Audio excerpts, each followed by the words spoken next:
ये बताइएगा कि ये बड़ा स्मूथ प्रोसेस हो गया। सबसे पहले तो ये बताइएगा कि आज आपकी तकरीर जो है वो बड़ी मुख्तसर और जामे थी, जबकि हम ये एक्सपेक्ट कर रहे थे कि 2-2.5 घंटे तो कहीं नहीं गए।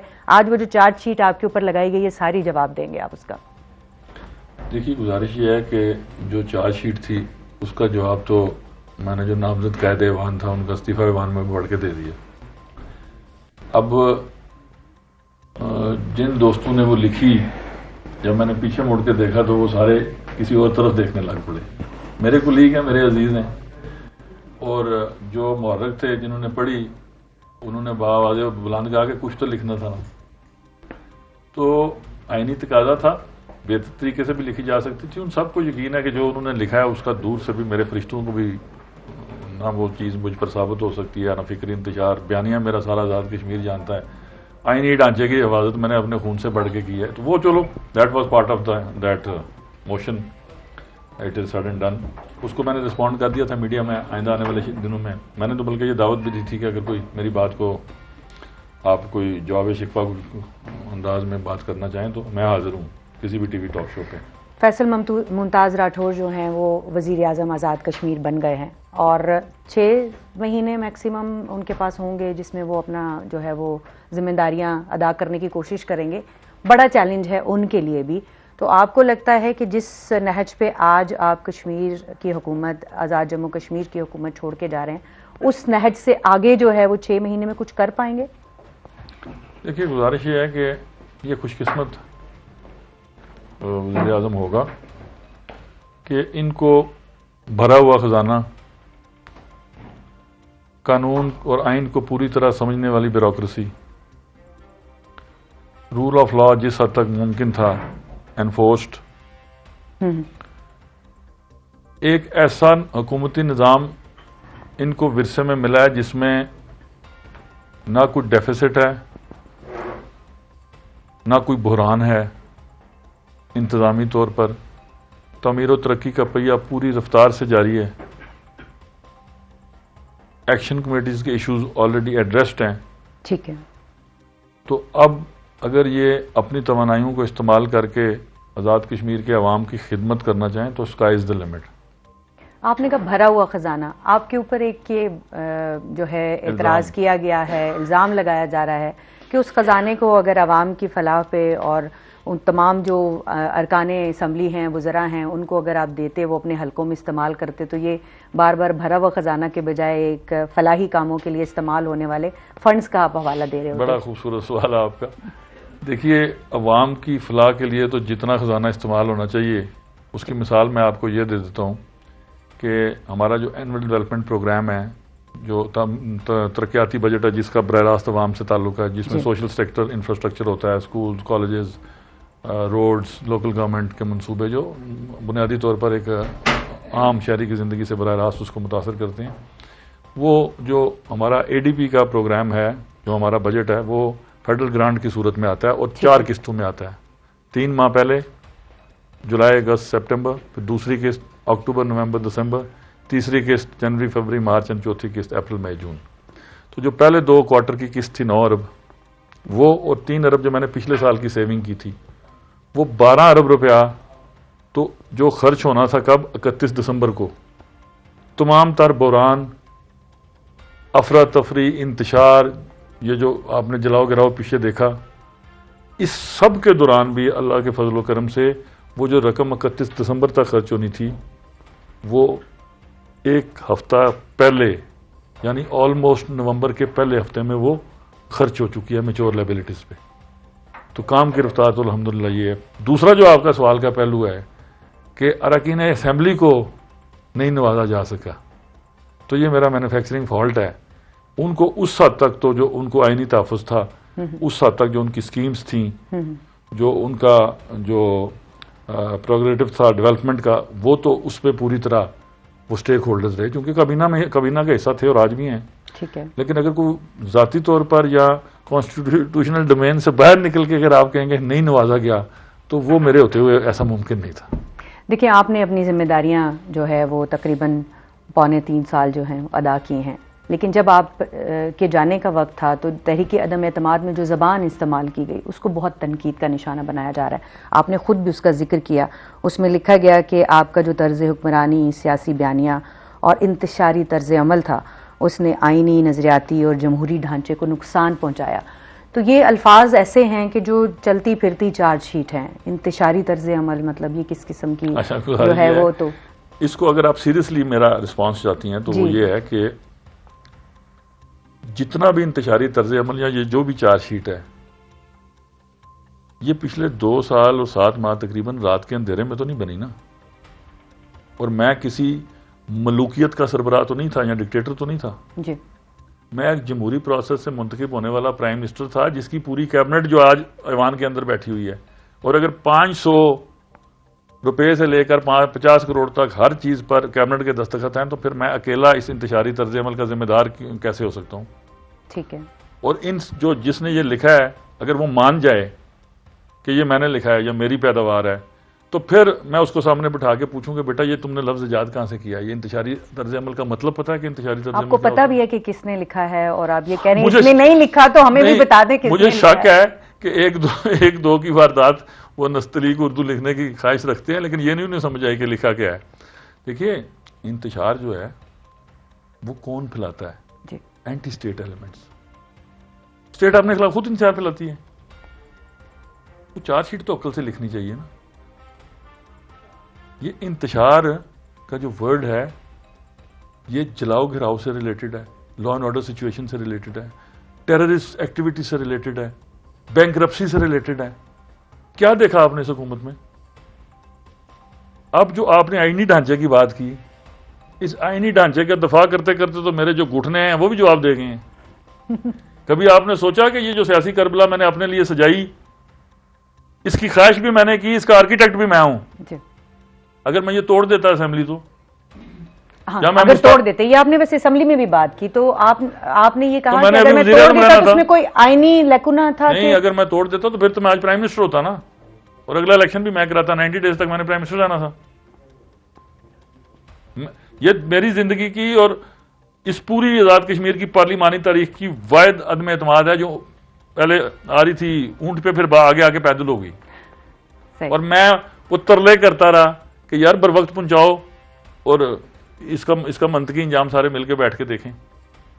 Y I believe strictly in democratic values. Morality का तकाजा क्या है कि जिस अवाम ने आपको जन्म दिया आप उसे कैसे मार सकते हैं? मैंने कल भी कहीं कहा, मेरे घर में डाकू घुस आए, मैंने डाकू बाहर निकालने हैं या घर को आग लगानी है? आज अवामी एक्शन कमेटी का जो मुतालबा था और जो एक एजेंडा लेकर वो सड़कों पर इस बार आई थी कि हमें चौधरी अनवारुल हक एज ए वजीर आजम नहीं चाहिए, आपको लगता है कि उसकी तकमील हो गई है? देखिए, क्या ये उनकी एमा पे हुआ है? जदोजहद है ये, तो अगर उसका मंतकी नतीजा ये निकला है, मुबारकबाद के मुस्तहिक है, कोई अर्ज नहीं इसमें भी। लेकिन मेरा ख्याल ऐसा है नहीं है,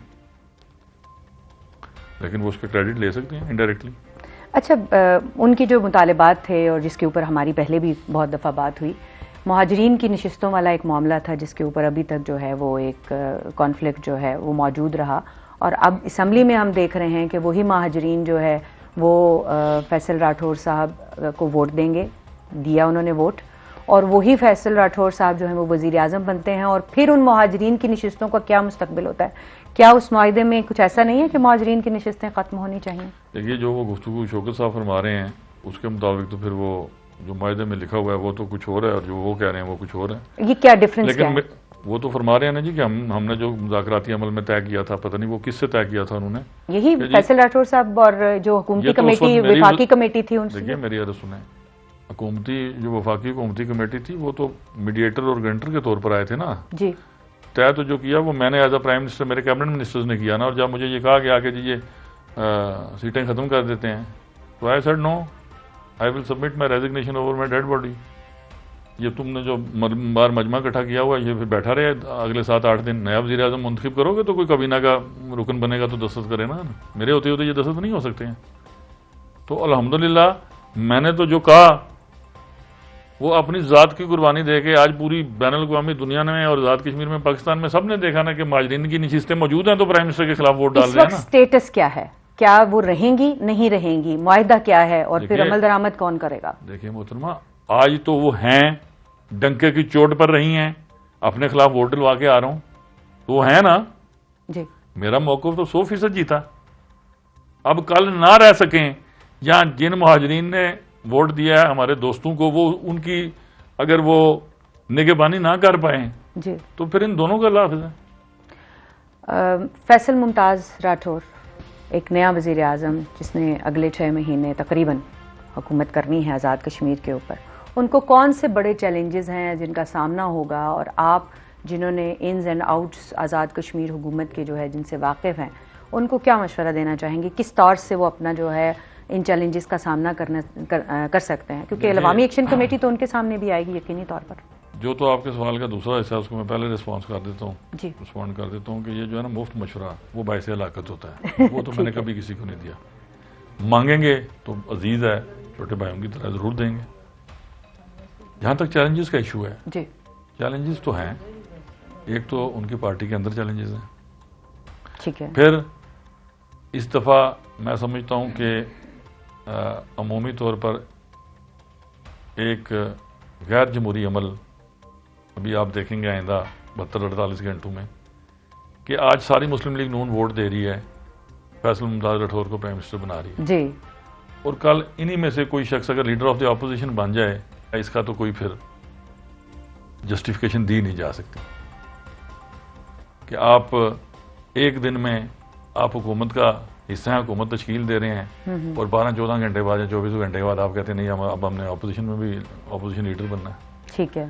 तो ये एक मैं समझता हूँ कि तमाम ये नून लीग के जिम्मेदारान को भी और पीपल्स पार्टी के सोचना चाहिए कि जो जमहूरी अमल है उसको जमहूरी रवायात और आइन और कानून के ताबे चलते रहना चाहिए। अगर आप उसको बिल्कुल मुफादात का खेल बना देंगे तो आज़ाद कश्मीर में सियासी साख कमज़ोर हुई है और वो हमारे अमाल की वजह से हुई है, मेरी हुक्मरानी की वजह से नहीं हुई। जब आप माफिया से टकराते हैं तो फिर उसकी प्राइस है, जब आप स्टेटस को से टकराते हैं ठीक है तो फिर आपका वजूद ज़ख्मी होना लाजिम है। तो ये प्राइस तो मैंने पे की है। तो चैलेंजेस तो बाहर सूरत हैं, उन चैलेंजेस का मेरे इस अजीज़ को 100% अदराक भी है, लेकिन अगर नीयत खालिस हो और अल्लाह ताला से मदद मांगी जाए तो मालिक कब अपने बंदों को मायूस करता है। अब आप आगे क्या देख रहे हैं, फ्यूचर क्या देख रहे हैं? चौधरी अनवारुल हक साहब जो एक माजी में मायानाज सहाफ़ी रह चुके हैं, वज़ीर आज़म की नशिस्त तक पहुँचते हैं आज़ाद जम्मू कश्मीर की, उसके बाद अब खुद को कहाँ देखते हैं? हमारे साथ हमारी नशिस्तों पे बैठे नज़र आएंगे या सियासत को जो है वो कुछ और रंग में देखेंगे? देखिए, जो मेरा पैशन है और जो मेरी उम्र और जो मेरा सेहत है वो तो इस बात का तीनों चीज़ें मुतकाज़ी हैं कि मैं आप लोगों के साथ वापस बैठूँ आके, और ये मेरी ख्वाहिश भी है और शिद्दत से, और ये काम मुझे अच्छा करना आता है। अब हालात का जबर किसी और तरफ ले जाए तो मैं कह नहीं सकता, लेकिन ख्वाहिश और कोशिश ज़रूर है कि बैलेंस्ड अप्रोच के साथ, चूँकि मैं अपनी ख्वाहिश से ज़्यादा अपने लोगों की मोहब्बत का असीर हूँ।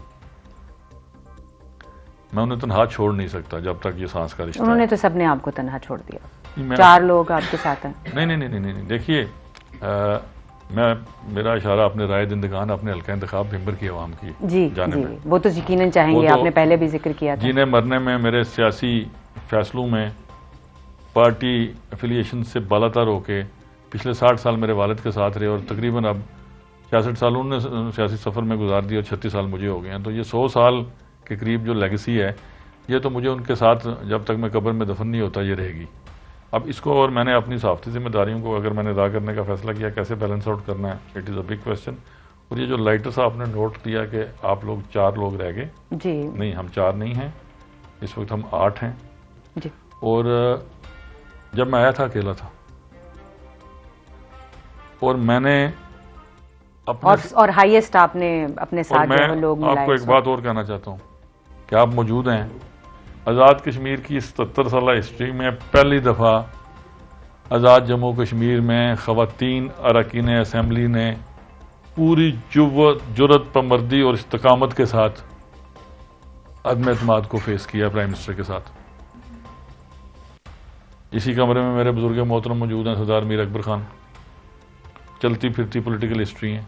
बिल्कुल। मेरे साथ मेरे दोस्त अजहर सादिक थे, मुस्लिम लीग नून से मेरे सीनियर साथी थे, और आप तो ऊपर बैठ के ऊंची जगह से नीचे साफ नजर आता है जी। आप खुद देख रही थी कि राजा फारूक हैदर साहब ने कहा, जालिमो इसके खिलाफ अदम एतमाद भी पेश करते हो और इसकी गुफ्तगू पे डेस्क भी बजाते हो। सही। तो ये असासा तो है ना मेरा। और फिर जाते हुए आपको अपनी मोहब्बतों की यादाश्तों को लेके जाना चाहिए या नफरत के बीज बो के जाना चाहिए? नहीं, उसमें तो आप कामयाब रहे हैं। हमने देखा कि असम्बली का माहौल जो है वो ऐसा था कि हर कोई जो है वो आपको खुदा हाफिज कह रहा था, और कोई हमने तलखी या मनफी बात पूरी उस गुफ्तगू के दौरान देखी नहीं है। तो इलेक्शन लड़ रहे हैं भिंबर से। देखिए, कबल अज़ वक्त है ये बात, वो इसलिए कि मेरी 55 साल ज़िंदगी में जो सबसे ताकतवर तजर्बा मैंने सीखा है ना, और हज़रत अली करमुल्लाह वजह का कौल मुझे याद आता है कि मैंने अपने इरादों के टूटने से अल्लाह पाक हो जाना। If I am not wrong, शायद उनका कौल है, मेरा ख्याल है उन्हीं का ही है, लेकिन ये कौल है। और इंसान जो है वो कुछ और प्लान करता है, और जो मास्टर प्लानर है वो कुछ और प्लान कर रहा होता है, और हमेशा मास्टर प्लानर की प्लानिंग जो है वो कामयाब होती है। तो कुछ चीज़ें वक्त और हालात और सबसे बढ़कर तकदीर पर छोड़ देनी चाहिए। बहुत बहुत शुक्रिया चौधरी साहब, ख़ास तौर पे इस बात के लिए कि आज जब आप सुबकदोश हुए तो आपने सबसे पहले एक बार फिर मुझे और 365 को जो है वो वक्त दिया। हमेशा की तरह आपने जो है वो अपने घर के दरवाजे खोले। चौधरी अनवारुल हक साहब, साबिक वज़ीर आज़म कहते हुए थोड़ा अजीब लग रहा है, अभी नई नई बात है,